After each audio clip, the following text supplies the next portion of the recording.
Bonjour à tous et bienvenue sur Vibration, le podcast d'inspiration communication interne.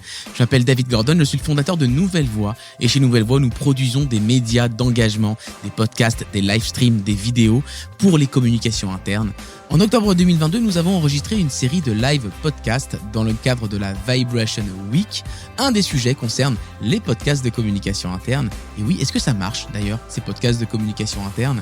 Un an après le lancement de leur collection, 3 clients racontent leur expérience au micro de Vibration. C'est parti. Alors pourquoi on a voulu traiter ce sujet du podcast de communication interne? Une petite histoire. Alors moi, il y a à peu près 14 ans, j'arrivais tout jeune chez Accenture et j'étais déjà fan de radio. Et lorsque j'arrivais en tant que junior chez Accenture, je comprenais pas grand-chose à ce qui se passait dans la communication interne. Alors je leur ai proposé pourquoi je vous ferais pas une émission de radio interne, voilà, pour interroger les uns et les autres. Ils ont accepté. Bah oui, c'était un petit micro qu'ils m'avaient offert, qu'ils m'avaient prêté. Et on a commencé à faire comme ça. Ça s'appelle pas un podcast à l'époque parce que le mot n'existait pas. On était en 2008. Mais déjà, j'avais senti l'intérêt à ce moment-là parce qu'on pouvait interroger les uns et les autres. Ils étaient beaucoup moins stressés par le fait d'enregistrer quelque chose, un média. Ils étaient du coup dans l'authenticité. On pouvait partager des choses qui étaient assez intéressantes, presque magiques. Alors j'ai toujours voulu continuer jusqu'au moment où je décide de créer Nouvelle Voix et c'était avec un grand plaisir que je vois que le podcast de com interne devient un média important dans les entreprises. Et il y a 3 personnes qui me sont chères, qui sont venues en parler avec moi autour de ce plateau que je vais vous présenter tout de suite. Comment ça va tous les 3 d'abord? Ça va, tout va bien? Très bien. Il fait un peu froid. Il fait un peu froid, on va réchauffer un peu l'ambiance. Jonathan Goual, tu es Head of Internal and External Communication chez Pierre et Vacances France. C'est un long titre. C'est un long titre en français, tu es responsable de la communication interne et et externe. C'est ça. Et on a lancé une collection de podcasts il y a plusieurs mois. Tu vas nous en parler, tu as tes notes, tu as tes chiffres. On va être concret, je crois, aujourd'hui. Ouais, on va être précis. On va être précis. Comme les podcasts avec Pierre et Vacances, ils sont précis. Voilà, ils sont précis.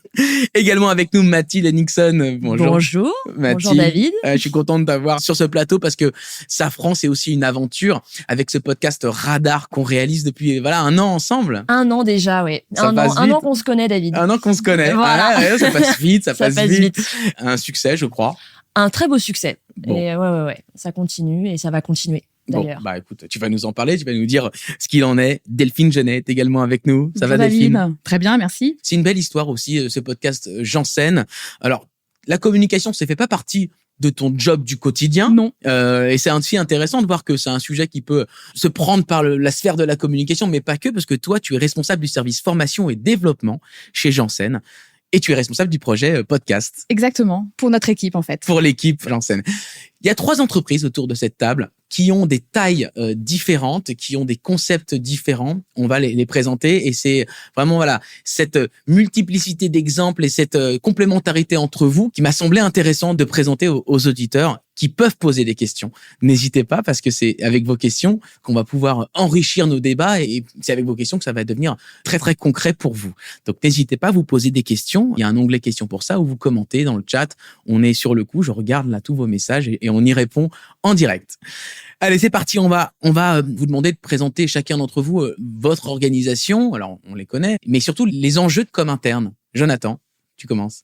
Ok, alors effectivement, Pierre et Vacances, c'est quoi? C'est d'abord des clients. On parle de vacances, donc c'est 2 millions de clients, c'est énorme. Ouais. Et c'est aussi un chiffre, moi, que je trouve impressionnant, qui est 4 étoiles sur 5 sur Google. Donc, c'est la satisfaction qui est quand même très importante pour nous. Mais cette satisfaction, elle est permise uniquement avec des collaborateurs.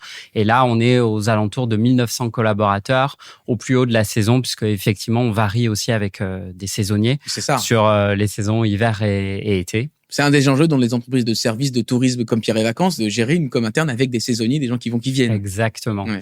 Et du coup, effectivement, au sein de Pierre et Vacances, on a un vrai enjeu, surtout après la période Covid, qui a été une période un peu difficile. Après un off-on aussi, arrêt de l'activité, reprise un peu rapide de l'activité, de relancer tous les outils de communication. Et je pense aussi avec les problématiques de télétravail, tu vois, de devoir créer du lien et créer des occasions, du coup, de travailler cette communication interne et d'aligner tout le monde autour d'une ambition. C'est ça l'enjeu. Ouais, c'est ça l'enjeu de la com interne. C'est un peu l'enjeu.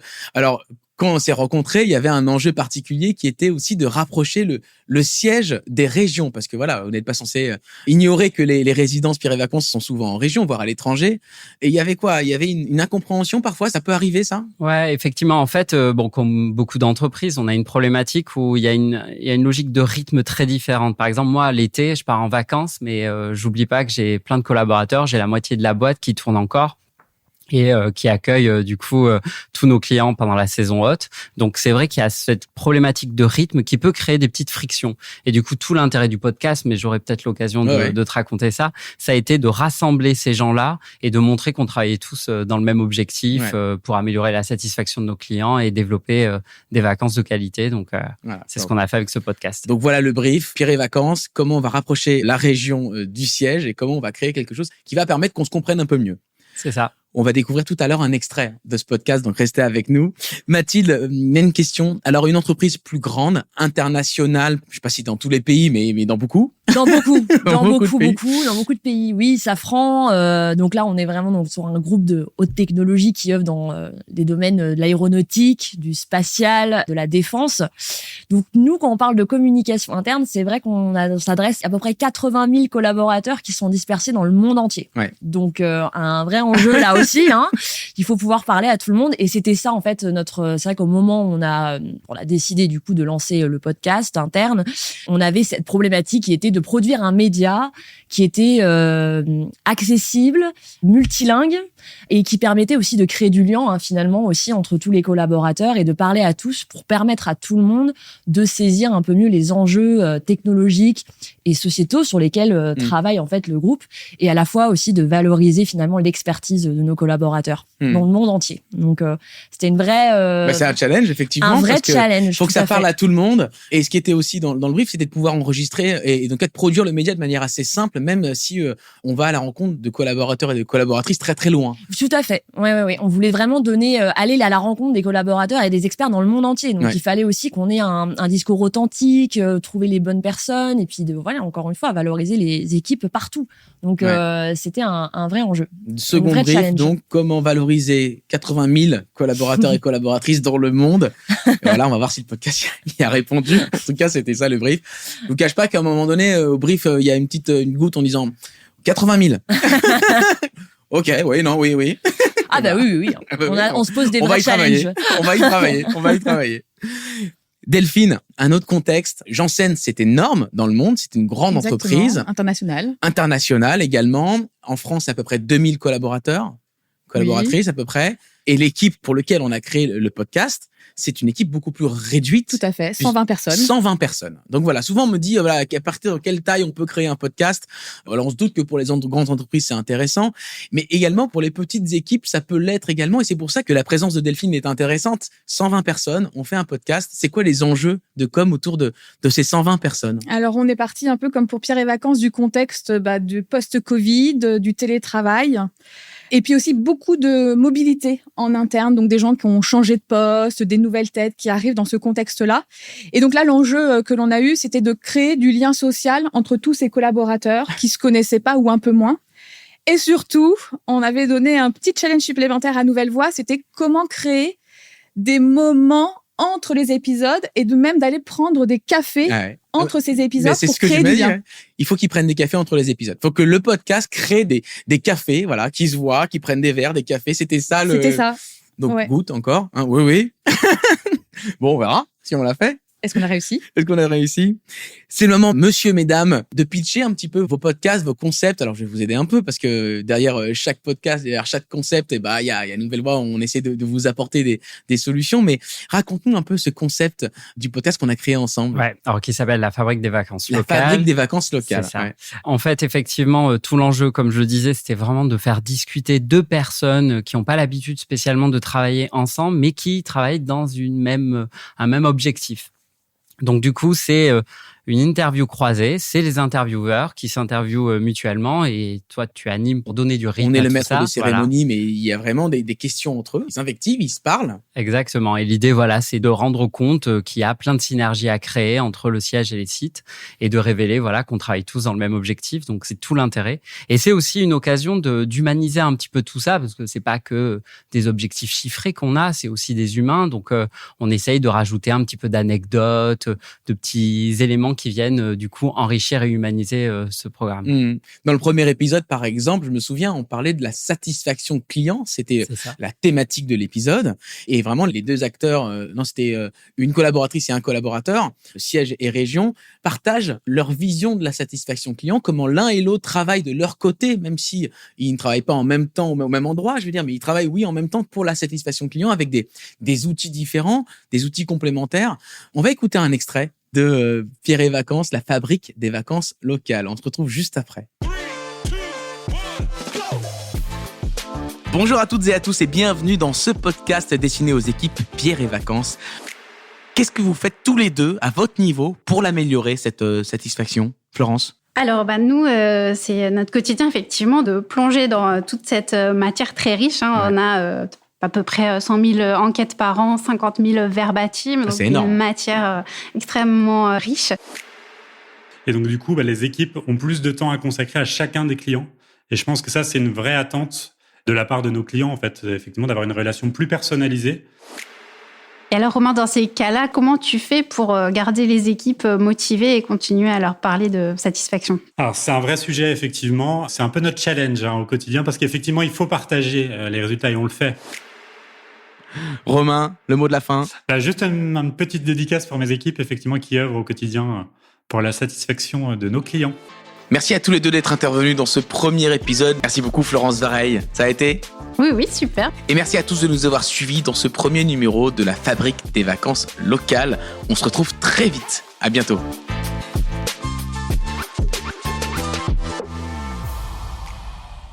Voilà pour un petit extrait de ce podcast alors qu'il s'enregistre à distance.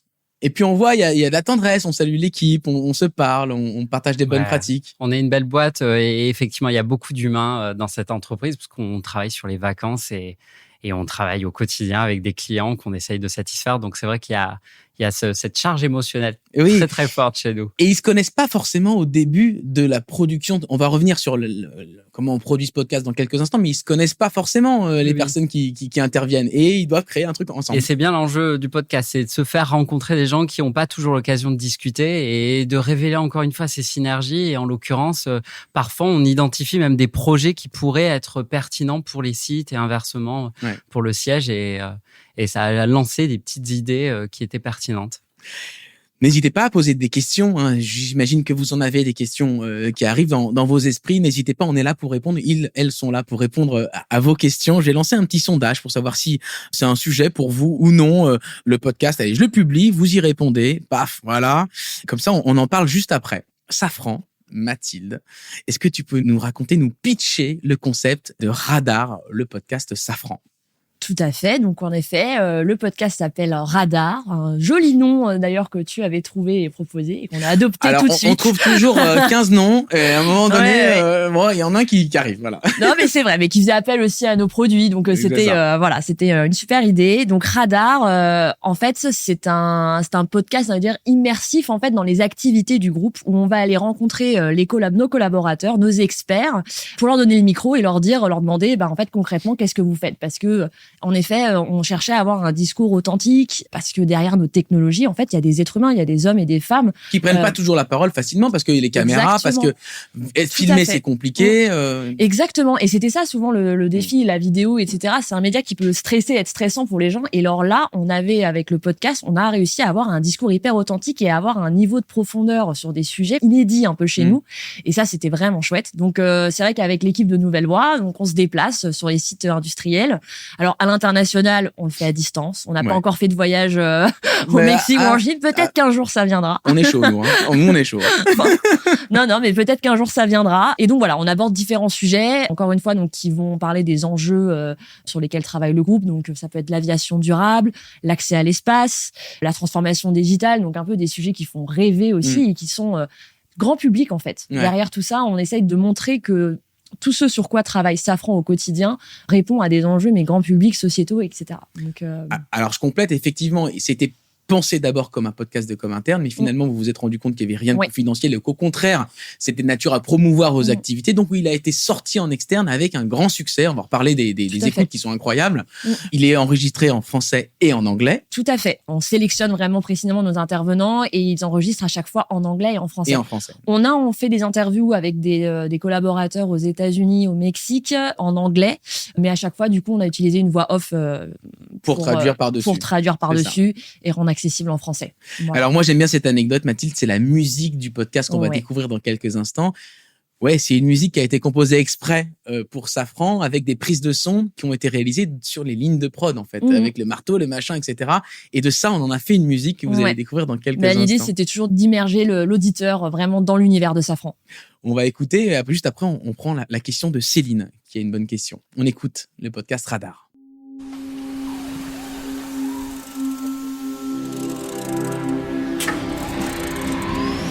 Bonjour à tous, bienvenue dans le 2e épisode de Radar, le podcast qui vous emmène dans l'univers de Safran et qui se penche sur tous les sujets qui font le groupe au quotidien. Et pour ce 2e numéro, direction l'espace. Et oui, il n'y a pas que Thomas Pesquet qui a la tête dans les étoiles. Chez Safran aussi, on regarde vers le ciel. Alors sans plus attendre, on file vers l'infini et au-delà avec notre premier invité, Jean-Marie Bétermier. Bonjour Jean-Marie Bétermier. Bonjour Johanna. Vous êtes notre premier expert du jour et avec vous, nous allons tout comprendre des enjeux liés à l'espace pour Safran. L'espace, c'est très médiatisé en ce moment avec les vols habités, les vols touristiques, la conquête vers Mars. Mais l'espace, c'est aussi la vie de tous les jours de tous nos citoyens sur la Terre. Bonjour Olivier Duchemin. Bonjour. Merci de nous accueillir ici dans les locaux de Safran Aircraft Engines, au cœur de la machine, on peut le dire, où vous êtes expert propulsion électrique. Alors, ça fait peut-être un peu Star Wars, propulsion par plasma, mais ça reste... Le bon terme, c'est lequel ? Propulsion plasmique ou par plasma. Les deux sont corrects. Comme vous voulez, oui. À très bientôt.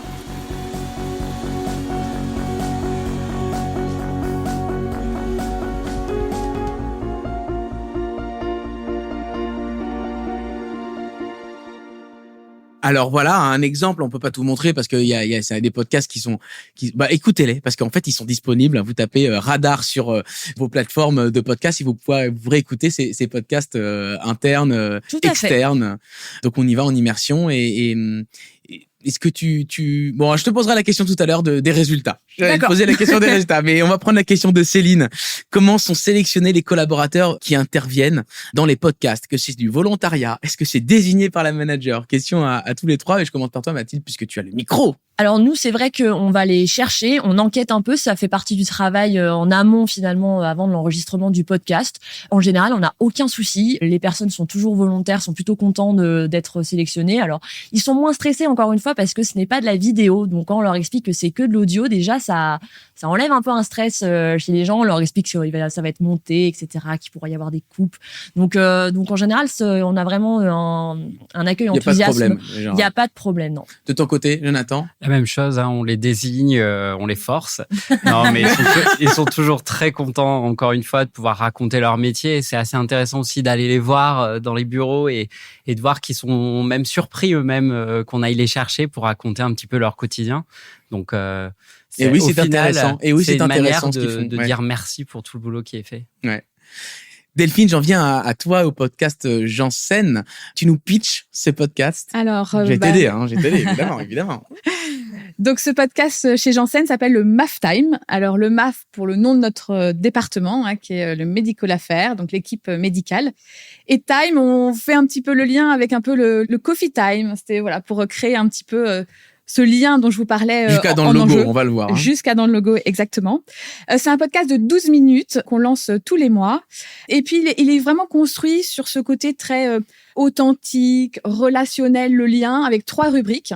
Donc, il y a toujours une première partie qui s'appelle la carte blanche. Et là, on donne vraiment l'opportunité à des collaborateurs de pouvoir s'exprimer.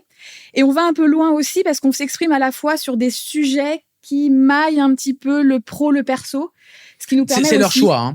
Ce qu'il faut dire, c'est on leur dit, voilà, C'est un autre parti pris aussi. Oui, voilà. Dites ce que vous voulez. C'est votre moment. Il n'y a pas de censure.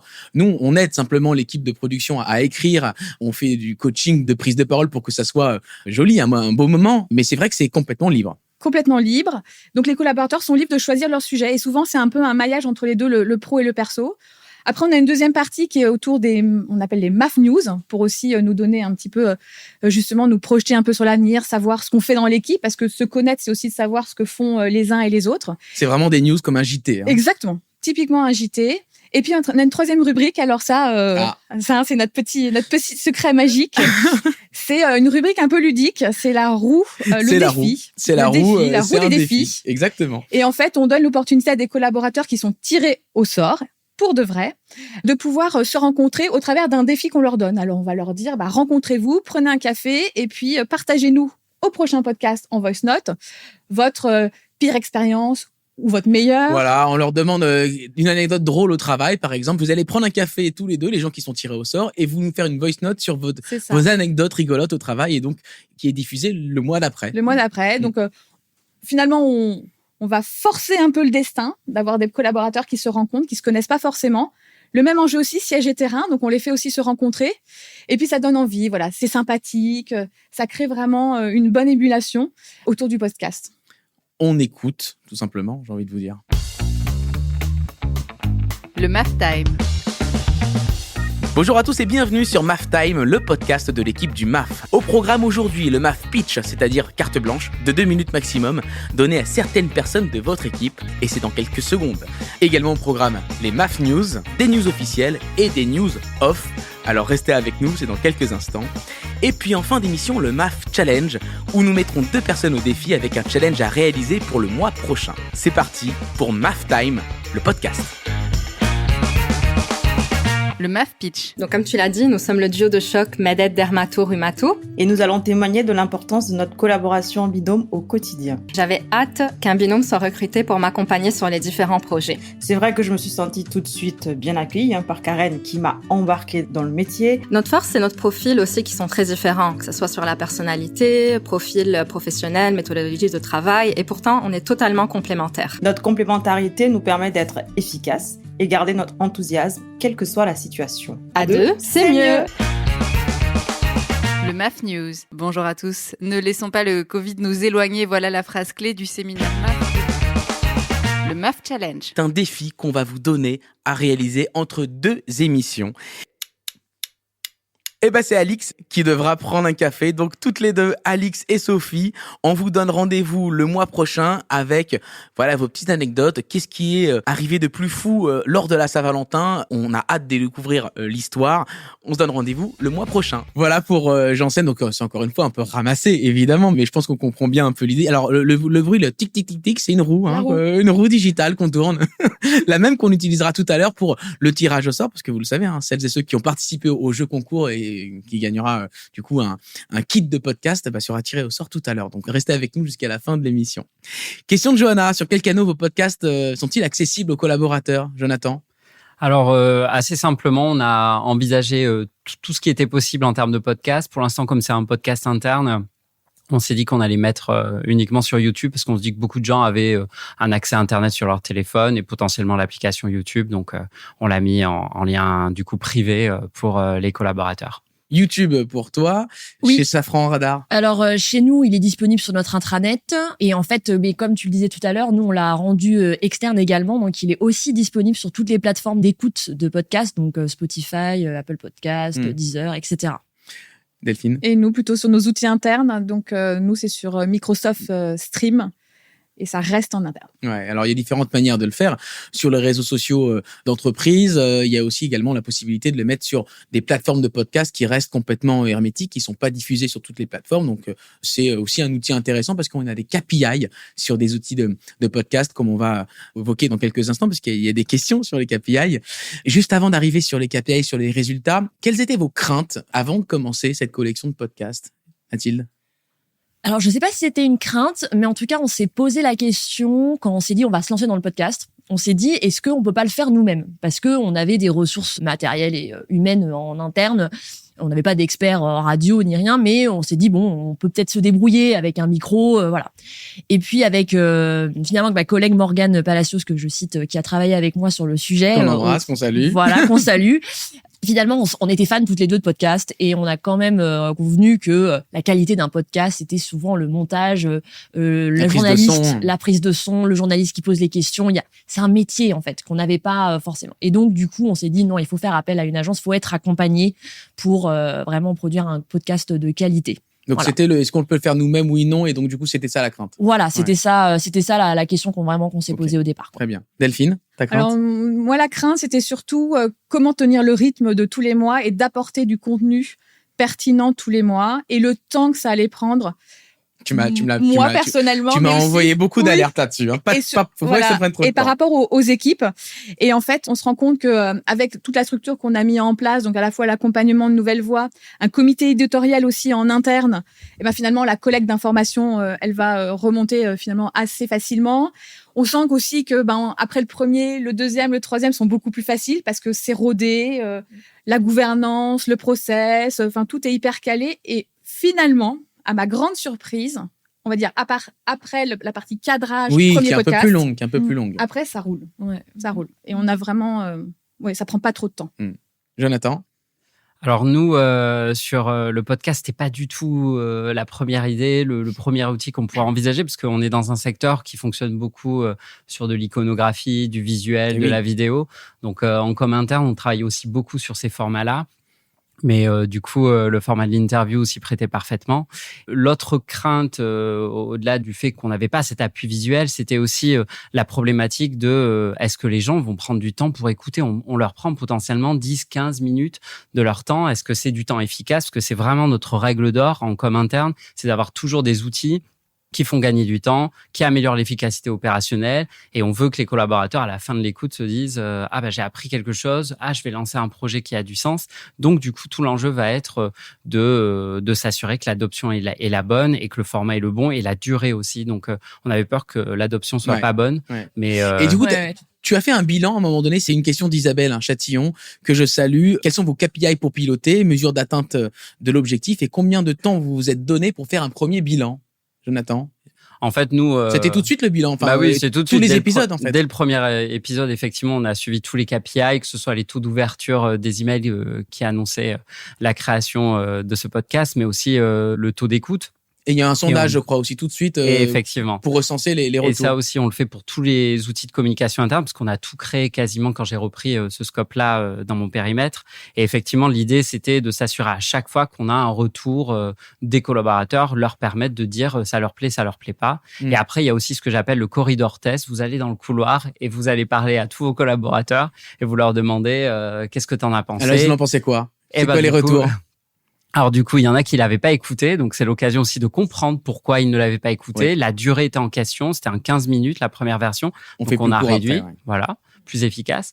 Et après, ceux qui l'ont écouté, non, nous ont dit, on a appris plein de choses, c'est hyper intéressant et on a découvert cette personne qu'on croise à la cafétéria et qui fait un boulot incroyable sur un sujet. Tu t'étais mis un pourcentage d'écoute? Je crois pas au début, mais Si, tu t'étais mis quand même. On se met toujours des objectifs. Tu me l'avais pas dit, mais bon, ok. Mais venant de la com externe, on mesure tout parce qu'on essaye d'expliquer, d'exprimer tout ce qu'on fait avec des chiffres. Mais du coup, sur la com interne, c'est la même problématique. Donc là, oui, on s'était fixé d'avoir au moins 50% de taux d'écoute. D'accord. Et on l'a dépassé sur certains épisodes. Et sinon, on est aux alentours de 50% de taux d'écoute. D'accord. Donc, voilà. Très bien.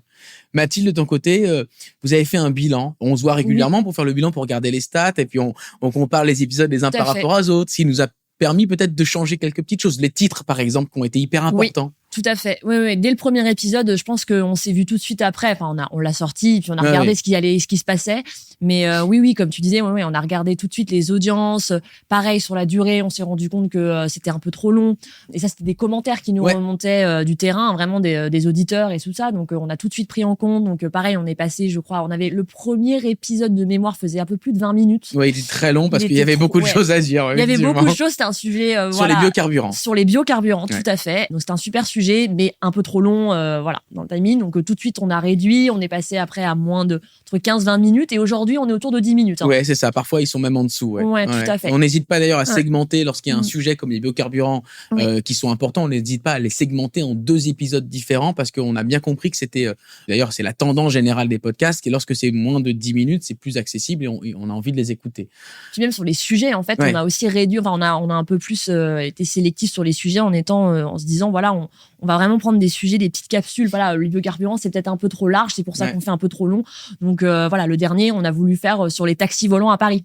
Oui, Quand est-ce qu'on va en voir? C'est ça. Donc voilà. Bonne question. Exactement. C'est-à-dire écoutez le podcast. C'est-à-dire qu'on partait sur la mobilité douce, et finalement, on s'est dit, mais en fait, ce terme-là, il va pas plaire, il va pas être intéressé. Donc, on a changé le titre, on a fait une question, on a dit, y aura-t-il des taxis volants à Paris en 2024? Et là, succès incroyable. Et gros succès. C'est accrocheur, en plus, ce titre. Voilà. On essaie d'être le plus proche, en fait, de l'actualité. On essaie de trouver des sujets qui sont au plus proche du grand public, en fait. Ouais. Il faut pas hésiter à utiliser des techniques de com externe pour attirer le chaland. Même si c'est de la com interne, on peut croire que les collaborateurs et les collaboratrices vont être de fait intéressés. C'est pas toujours le cas. Il faut quand même réfléchir à faire des titres intéressants, une durée. Voilà, c'est un vrai média à construire. De ton côté, est-ce que tu as fait un bilan? Je crois que oui, récemment. Oui. Alors, je suis assez d'accord. Il y a le bilan épisode par épisode, ce qui nous a permis aussi, nous aussi, même sujet, de réduire aussi sur la durée, de réadapter certaines choses. Donc, le bilan après chaque épisode est très important. Bien évidemment, le taux d'écoute. Alors, nous, on est à 80% de taux d'écoute, mais aussi parce que c'est un média qui est vraiment dans le côté un peu diffusion intimiste, en proximité, lancé avec le WhatsApp, lancé par le directeur aussi du département. Donc voilà, ça crée aussi pas mal de taux d'écoute. Et puis là, on est à 6 mois du podcast, et donc là, on fait un bilan. Et justement, là, j'ai fait un bilan je sais pas. Alors, c'est mon âge qui va parler du stop ou encore. Donc, on leur a demandé est-ce qu'aujourd'hui c'est un stop ou encore, et on a 80% de encore. D'accord. Pour continuer la deuxième, une deuxième partie, une deuxième 6 mois de podcast. Donc, il y a vraiment une réelle envie. Et je suis assez d'accord, on a des feedbacks aussi dans le couloir.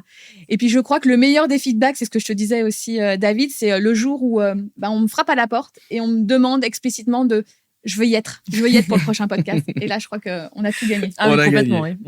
Un petit tour du côté du sondage. Vous êtes 63% à penser faire un podcast. Vous êtes 25% à en faire déjà. Et il y a une personne qui est sceptique.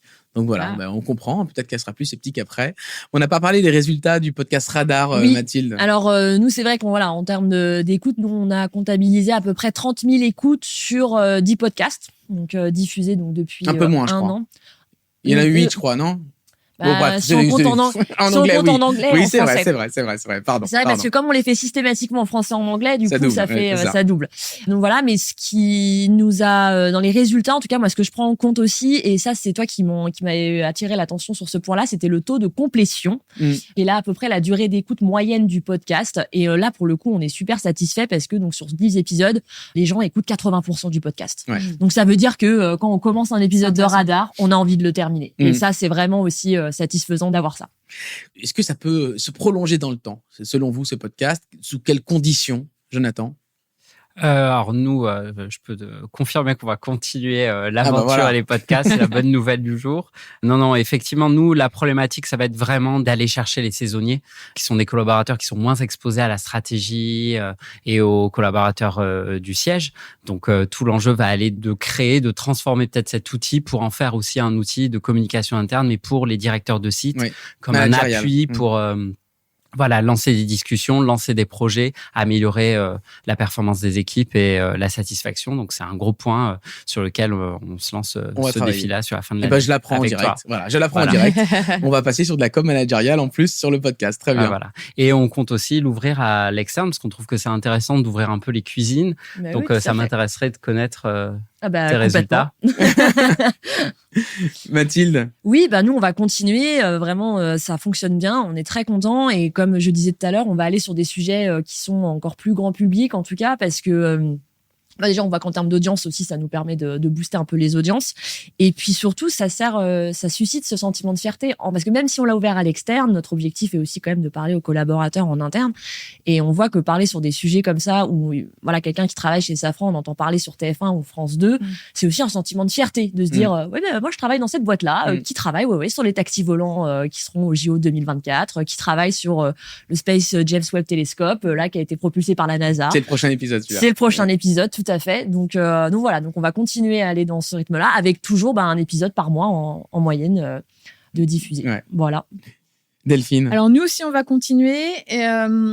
Et nous, ce qu'on va faire aussi, et on l'avait aussi dessiné, un peu designé au démarrage du podcast, c'est aussi de renouveler l'équipe. Donc moi personnellement, je vais passer la main aussi à un nouveau leader. Mais on l'avait aussi prévu dès le départ, de se dire que pour garder le dynamisme, parce que c'est un podcast très dynamique, qui a besoin aussi de renouvellement. Donc, on va renouveler peut-être l'équipe aussi dans le comité éditorial, le leader aussi du projet. Donc, et peut-être moi dans l'animation. Non, on va garder. Ah bon, d'accord, tu me gardes. Bon, d'accord. Et Bon, je reste encore un peu. Puis après, on va peut-être aussi, on voulait aussi développer, peut-être qu'on va approcher le sujet par la thématique. Là, on était rentré par l'humain, chacun proposait aussi ses sujets. Donc peut-être que là, on va faire un peu dans l'autre sens d'apporter des thématiques. On se posait aussi la question d'un live podcast, comme on le vit ici lors d'un événement, parce qu'on est très sur le relationnel, séminaire ou team building d'équipe. Donc voilà, il y a tous ces sujets un peu et oui, ça peut dans être, les valises. Il y a certains clients, merci Delphine, il y a certains clients qui effectivement, au bout d'un certain temps, nous demandent de faire des lives. Et donc, c'est des plateaux podcasts qui sont en public ou en digital, mais du coup, on crée l'événement parce qu'on est en direct et ça permet de mettre des visages parce que ces podcasts sont filmés un peu comme maintenant. Ça permet de recréer un engouement pour des moments clés, des moments importants. Donc, ça peut être aussi une évolution qu'on voit de temps en temps, du l'asynchrone au synchrone. Et après, on revient sur la collection de podcasts asynchrone. Donc voilà, ça peut être des évolutions. Question d'Isabelle Châtillon. Quel argument a été décisif pour convaincre d'investir sur ce média? Je commence toujours par Jonathan. Je sais pas, parce que tu es en face de moi. Alors, Non, mais nous, on s'est dit d'abord, on fait du test and learn. On avance pas à pas. Comme on était dans un moment où on crée plein d'outils de communication interne, on s'est dit, on n'est pas sûr d'avoir la capacité aussi opérationnelle de pouvoir en faire un par mois. Donc, c'est pour ça qu'on s'est engagé d'abord sur un podcast. On a vu que les résultats étaient bons. On a continué. Et là, on va pouvoir améliorer. Du coup, je te l'annonce, on va pouvoir augmenter le rythme de podcast. Oui, parce que non, mais on va tout dire parce qu'on l'a pas dit. C'est vrai. Jusqu'à présent, le podcast Pierre et Vacances, c'était trimestriel. C'est ça. Donc, c'était avoir bien le temps aussi d'analyser, de comprendre, de paramétrer un peu ce podcast au plus fin et prendre le temps entre deux épisodes. Donc voilà, du coup, je vais être en mensuel, c'est très bien. Mais c'est vrai que c'est rare d'ailleurs les clients qui me demandent des rythmes comme ça, mais ça avait l'air de bien marcher aussi dans ce cas-là. Oui, parce que effectivement, après nous, les podcasts, ils ont des durées de vie un peu plus longues, toujours avec ce problème de rythme des équipes où il y a des vacances. Typiquement, là, en ce moment, on a la moitié de l'entreprise qui est en vacances, tous les gens qui ont travaillé sur site pendant l'été. Donc du coup, nous, on les fait vivre sur une période plus longue. Puis ils sont moins datés. Enfin, les podcasts de Janssen sont plus datés parce qu'il y a des news dedans. Les podcasts Pierre et Vacances sont moins datés, tout comme Safran. Ils ont vraiment une durée de vie importante. Et on le voit chez Safran. Le premier podcast engrange encore énorme, même s'il dure 20 minutes, il engrange encore énormément d'écoutes parce que les podcasts se répondent. Ça mène l'un l'autre, en fait. Le dernier podcast amène des écoutes au premier. Ah, tout à fait. Ouais, c'est vrai que ça, pour le coup, nous, dès le départ, on s'était dit qu'on voulait créer un rendez-vous. Enfin, on avait vraiment cette volonté de se dire, voilà, le rythme, on était sur à peu près, on s'était dit un par mois. Et ça a fonctionné. On a bien réussi parce que, comme on le disait tout à l'heure, finalement, on s'est rendu compte que c'était plus simple que ce qu'on avait anticipé de produire ce podcast avec une belle équipe qui nous accompagne.